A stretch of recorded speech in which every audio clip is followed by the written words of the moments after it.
Next हमारा conjunctive adverb would be subsequently.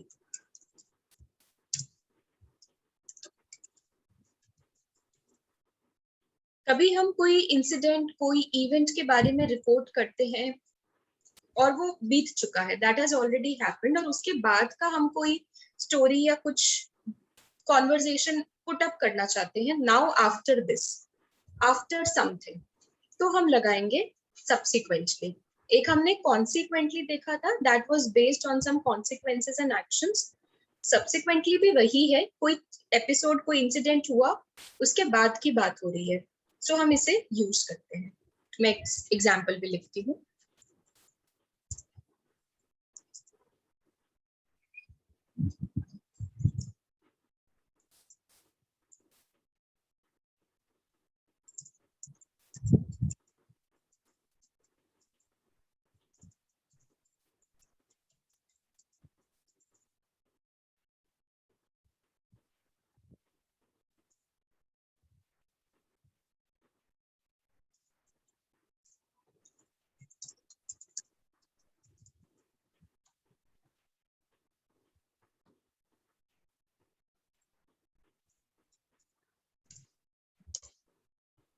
Raman has to move to a different city. Maybe some reason. Subsequently, he will leave this job too. Currently, वो जिस शहर में जो job role पर है, क्योंकि उसे माइग्रेशन करना है, माइग्रेट करना है to a different city, subsequently he will have to leave this job. ये होता है subsequently.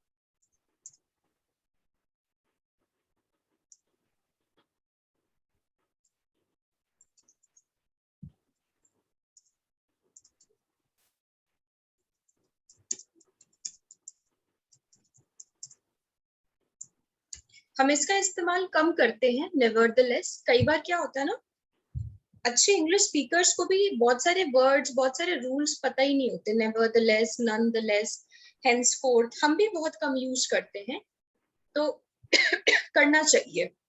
एक second.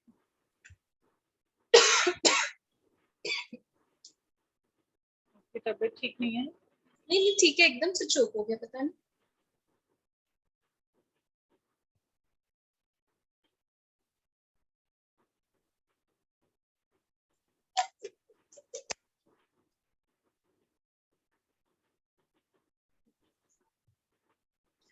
So nevertheless, despite what has been said or referred to, कभी ऐसा कोई कॉन्वर्जेशन होता है, कोई इंसिडेंट होता है जहाँ पे कोई बात ऑलरेडी कह दी गई है, हमने ऑलरेडी समझा दिया है, उसके अलावा कुछ और एडिशनल हमें लिखना या बोलना है, तो हम इसको nevertheless को यूज करते हैं. Pronunciation is nevertheless, the less, nevertheless, the less.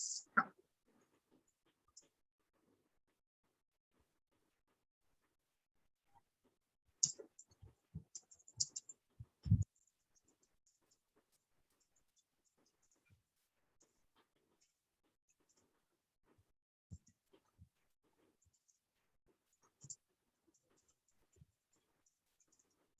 इसमें मैं nevertheless एंड में लगा रही हूँ, जैसा उस दिन हमने देखा था. ये कंजंक्शन सेंटेंस के कहीं पे भी हम लगा सकते हैं, कंजंक्टिव एडवर्ब्स बीच में, लास्ट में. इसमें मैंने लास्ट में लगा दिया. मुझे उस सब्जेक्ट के बारे में नॉलेज थी, उस टॉपिक के बारे में पता था, बट वो जिस तरह से बता रही थी, वो और भी ज्यादा उस कंटेंट को अमेजिंग बना रहा था. सो हर टॉक्स वर इंटरेस्टिंग नेवरदलेस. कभी भी उससे उसके मुंह से वो सब सुनना और भी इंटरेस्टिंग, और भी अच्छा लगा, कुछ ऐसा कहना चाहिए.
हमने जैसे कोई बात एक्सप्लेन करी, बताई, हम उसी बात का एक दूसरा एंगल, एक दूसरा पर्सपेक्टिव भी दिखाना चाहते हैं कि ये तो हमने कर लिया, लेकिन इसके साथ में इसी का एक दूसरा वर्जन भी हो सकता है, या एक प्रॉब्लम के दो सॉल्यूशंस भी हो सकते हैं। अब हम दो सॉल्यूशंस बता देंगे, अब आपको, हमारे जो व्यूअर्स और ऑडियंस है, उसे जो सॉल्यूशन पसंद आए वो उसे चूज कर सकती है। जैसे मैं एक सेंटेंस से बताती हूँ, बेटर क्लैरिटी।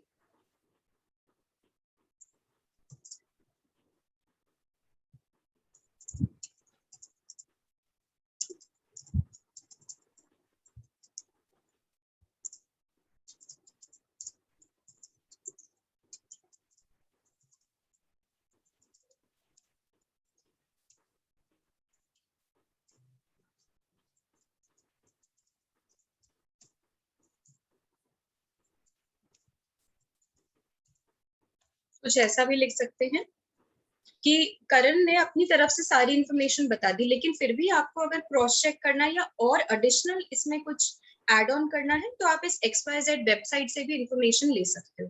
तो मतलब करण की इंफॉर्मेशन और XYZ की इंफॉर्मेशन आपके लिए दोनों रेलेवेंट है, आप दोनों में से कुछ भी चूज कर सकते हो।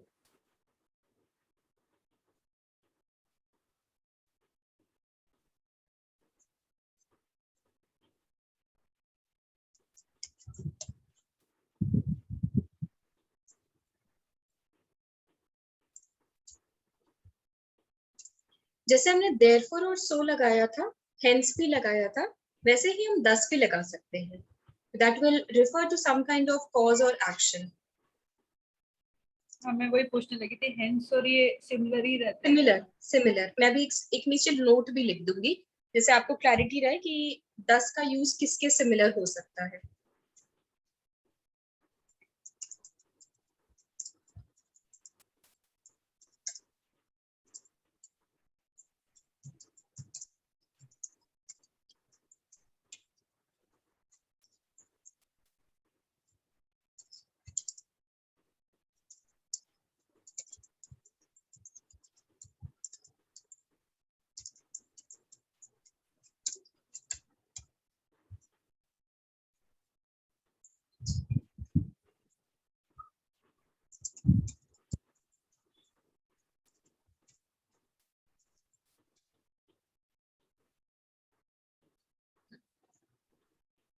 तो 10 इन सब से सिमिलर रहेगा, मतलब इन सब का यूसेज सबका ही, 10 का तो नहीं, मतलब सबका आपस में सिमिलर सा यूसेज है।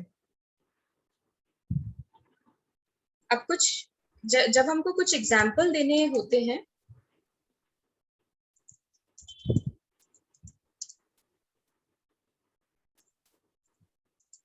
हम फॉर एग्जाम्पल, फॉर इंस्टेंस इनका यूज कर सकते हैं। या आप लिख, अपने ईमेल, प्रोफेशनल ईमेल्स में भी लिख सकते हैं, कभी आपको कोई एग्जाम्पल की जरूरत पड़े, so just right like this, but ये स्टार्टिंग में आएगा, ये सेंटेंस के स्टार्टिंग में होना चाहिए, फॉर इंस्टेंस या फॉर एग्जाम्पल।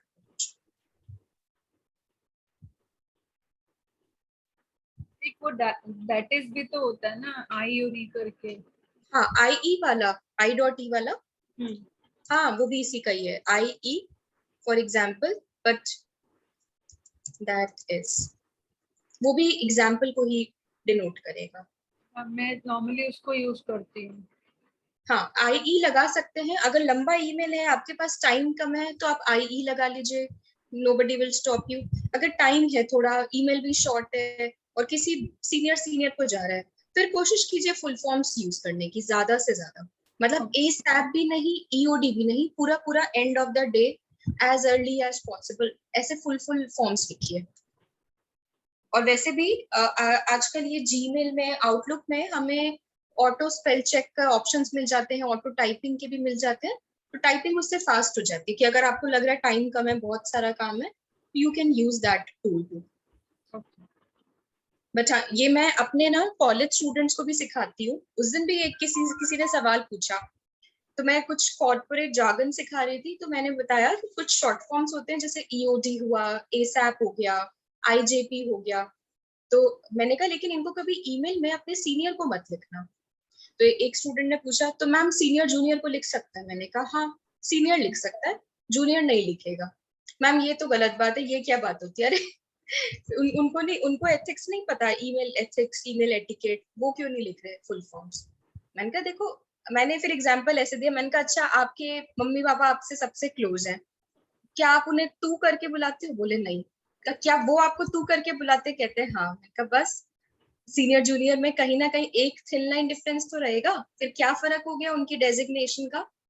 मैंने कहा ये एक आपका ना जेस्चर और एक अप्रोच, पोलाइट अप्रोच दिखाता है कि आप कितने तहजीब से चीजों को लिख सकते हो या बोल सकते हो कुछ भी। फिर बड़ी मुश्किल से उसको ये बात समझ आई। मैंने कहा यार इतनी तुमने बहस करी, तुम इतने में तो 2 जार्गन्स और सीख लेते मुझसे।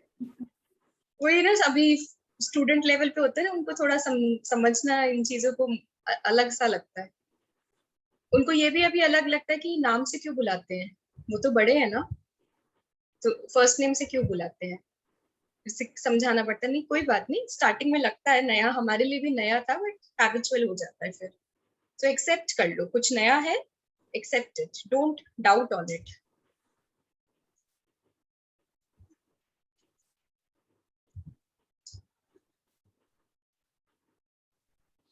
कंपैरिजन के लिए हम लाइकवाइज या सिमिलरली, सिमिलरली तो हम करते ही हैं, एक लाइकवाइज भी हम ऐड कर लेंगे अपनी लिस्ट में।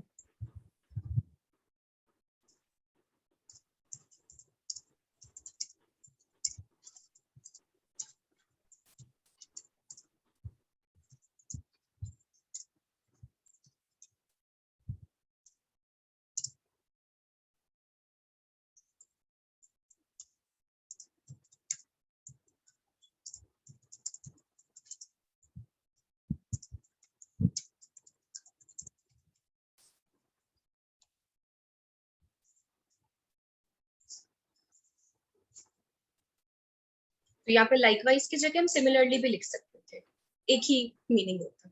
बट चलो लाइकवाइज अब थोड़ा सा हमारी एडवांस्ड इंग्लिश पे जाता है, हम फिर उसे ज्यादा यूज करेंगे।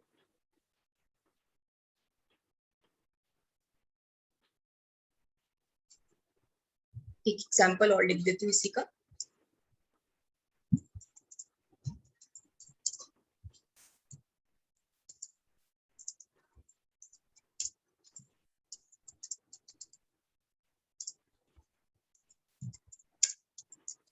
जैसे आपने अभी न्यूमरिक में लिखा है, टू को ऐसे बनाया है, तो ये लिख सकते हैं ऐसे?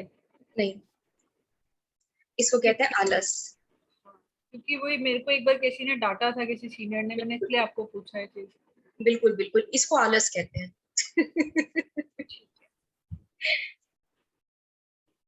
नहीं लिखते, बिल्कुल नहीं, अनलेस एंड अनटिल कोई डेटा या फैक्ट है, कोई फिगर्स ही देने हैं, तो वो तो न्यूमेरिक में आएंगे ही आएंगे। बट अदरवाइज हम सारा अल्फाबेटिकल लेटर्स फॉर्म में ही लिखेंगे। हाँ, अगर कुछ न्यूमेरिक आता है तब आपके पास पूरा लिबर्टी, आप उसको एज इट इज ही लिखेंगे, numeric data, figures.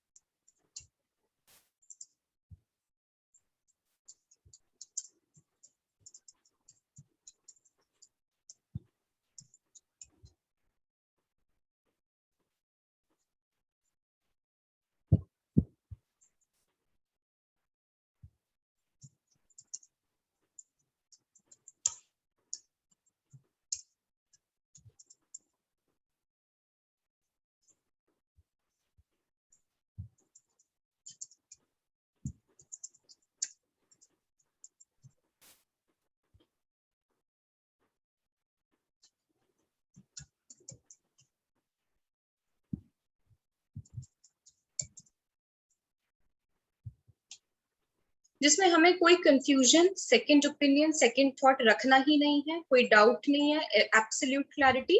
So we use the word undoubtedly. कुछ लोग इसको डाउट बी को प्रोनाउंस कर देते हैं, ये डाउट होता है। Do you have any doubt? So B is silent here.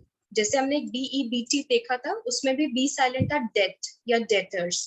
तो डाउट में भी या अनडाउटेडली में भी बी साइलेंट होता है। ओके।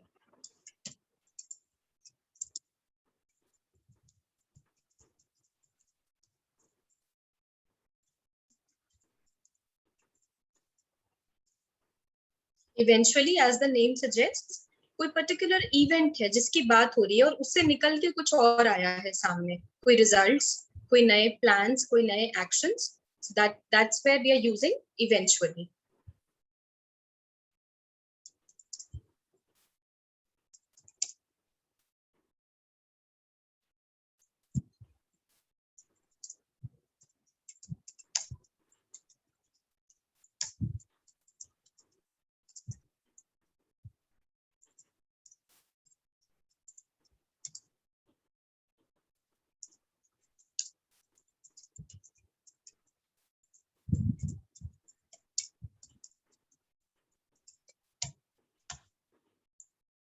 फर्स्ट वेव आई, लोग थोड़ा सा पर्टिकुलर हुए, ऑफिस में थोड़ा सा केयरफुल होने लगे, फिर लापरवाह हो गए, फिर सेकेंड वेव आ गई, फिर आई एम श्योर सब ऑफिस में, सब बाहर की जगह पे और ज्यादा स्ट्रिक्टनेस कर दी. मैं तो आज भी देखती हूँ, हमारे घर के पास में एक मार्केट है, मतलब काफी पॉपुलर मार्केट है, और उस पे भी काफी शॉप्स में वो जो एक रस्सी और एक डिस्टेंसिंग पहले ही बना रखी है. केमिस्ट शॉप है, ग्रोसरी स्टोर है, आज भी वो पैटर्न फॉलो कर रहे हैं. वो किसी को भी अपनी शॉप के काउंटर की तरफ आने ही नहीं दे रहे हैं, जब मार्केट में भीड़ है. बट ये क्यों कर रहे हैं? Because of that result, that second wave, that led to big time disasters for everybody. So based on that, based on those events, we are using eventually. We need to follow them more religiously, more carefully.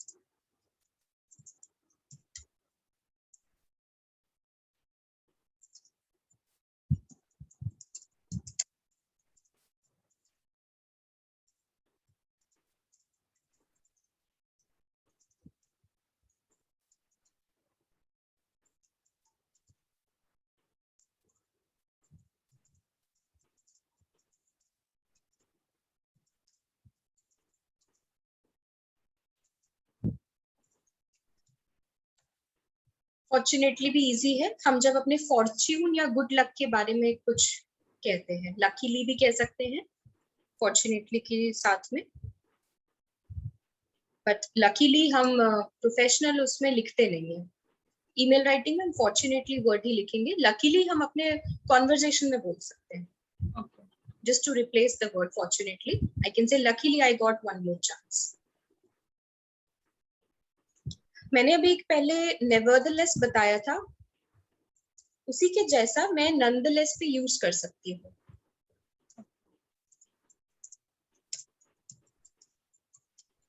Nevertheless, nonetheless, this is the pronunciation.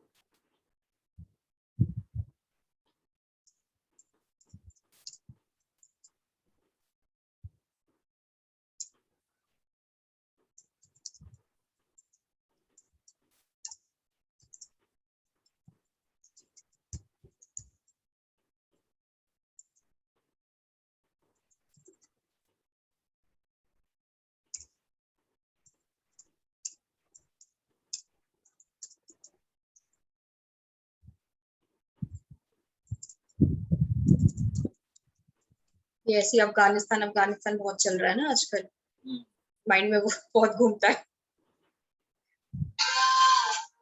That is just a phrase that we are using. हम तीन शब्दों को जोड़ के एक phrase, एक definition अलग से बनाना चाहते हैं. So having said that, मतलब मैंने कुछ एक कॉन्वर्जेशन लिखा, अपनी बात कही, तो मतलब मैंने जो ऊपर वाले पैराग्राफ में लिखा, उसी के बेसिस में अब अगले पैराग्राफ में मैं अपनी समरी, अपने कुछ और ओपिनियंस या आपको कोई इंफॉर्मेशन देना चाहती हूँ in context to what I have already written.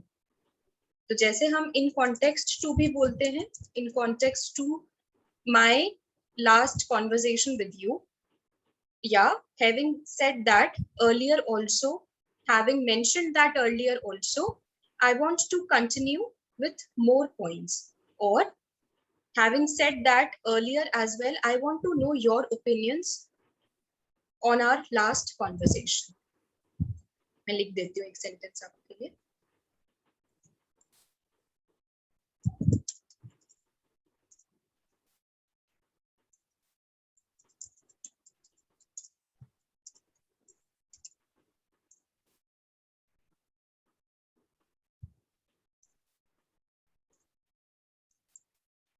Suppose मैंने ये 3 पॉइंट्स कुछ लिखे.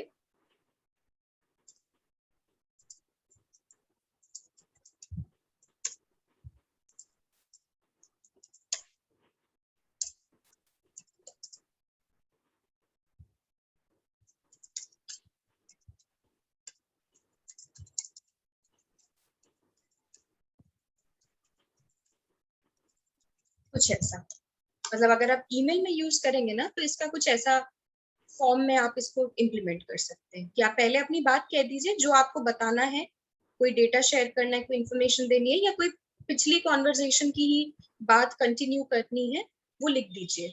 As we have already discussed about ABCD, so having said that to you, I would like you to give me your opinions. I would like you to further take this into consideration or further take an action on this, or whichever is the case.